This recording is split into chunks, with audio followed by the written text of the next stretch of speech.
Pemerintah Kota Palembang terus berupaya dalam menurunkan angka pengangguran di Palembang. Salah satu langkah terobosan baru yakni dengan menciptakan akun medsos khusus lowongan pekerjaan yang dikelola Dinas Ketenagakerjaan.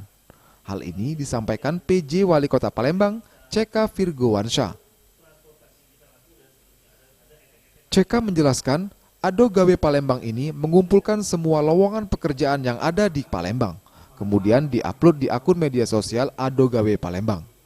Nantinya, Dinas Ketenagakerjaan Palembang berkeliling menghubungi semua perusahaan dan mengumumkan jika ada loker memberitahukan ke Dinas Ketenagakerjaan. Dan selanjutnya Dinas Ketenagakerjaan memposting di akun Ado Gawe Palembang.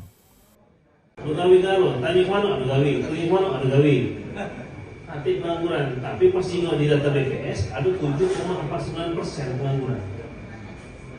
Masih banyak, tapi yang mana yang pas, mungkin yang pas kita tanya tadi yang pas ada gawe.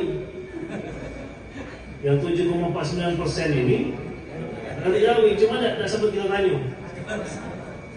Ya artinya kawan-kawan cukup tinggi nih. Kalau berarti begini, kalau 7% itu, kalau ada ya 100 uang, maka setidaknya ada 7 uang yang nganggur.